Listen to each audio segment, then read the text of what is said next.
भृकुटि के भव्य भाल पर विराजमान एक चैतन्य शक्ति। मैं आत्मा प्रकृति के सौंदर्य का आनंद ले रही हूँ। प्रकृति का ये मनोहर दृश्य, शांत वातावरण और अपने शांत स्वरूप में स्थित मैं आत्मा गहन शांति का अनुभव कर रही हूँ। शिव बाबा की याद में प्रकृति पर पवित्रता की किरणें बरसा रही हूँ। प्रकृति को स्वच्छ, सुंदर तथा सुखदायी बना रही हूँ। मीठे बाबा कहते, बच्चे, अगर तुम इस तमोगुनी प्रकृति के शुद्धिकरण की सेवा करोगे तो प्रकृति तुम्हारी दासी बन तुम्हारी सेवा करेंगी। तुम्हें कभी दुख नहीं देंगी, सदा तुम्हारी रक्षा करेंगी। प्रकृति के पंच तत्वों से निर्मित तुम्हारा यह शरीर सदा स्वस्थ रहेगा। प्रकृति का सदा सम्मान करना तो प्रकृति भी सदा आभारी रहेंगी। शुक्रिया बाबा, जो आपने हमें यह दिव्य ज्ञान दिया।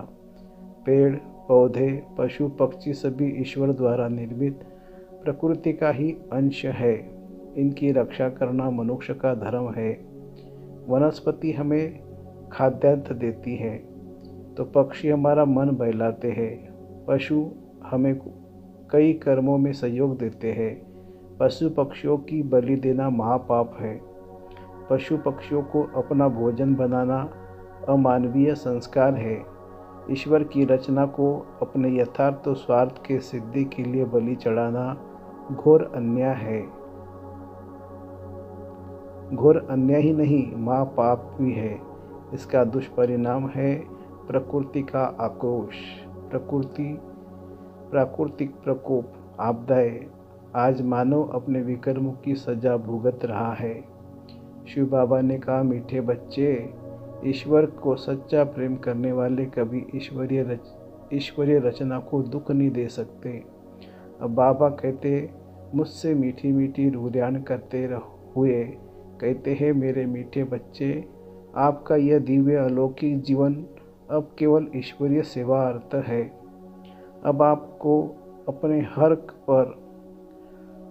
हर कर्म पर अटेंशन देना है।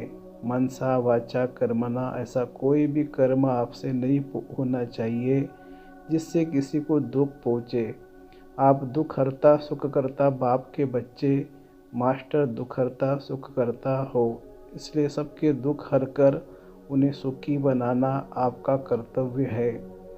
मैं आत्मा प्रकृति प्रेमी हूँ। प्रकृति मेरी रक्षा करती है और मैं प्रकृति का ध्यान रखती हूँ। मेरी पवित्र वृत्ति और दृष्टि द्वारा प्रकृति का शुद्धिकरण होता है। अंत तक ये प्रकृति हमारी रक्षा करेंगी। प्रकृति के प्रति हमारा प्रेम हमें सुखदायी अनुभव से भरपूर कर रहा है। मैं आत्मा मंत्र मुग्ध होकर बाबा की समझाने को ध्यान से सुनते हुए और उन्हें पूरा करने का बाबा से वायदा करते हुए अपने पवित्र स्वरूप में खो जाती हूँ। प्रकृति के शुद्ध सात्विक स्वरूप की कल्पना में खो जाती हूँ। ओम शांति।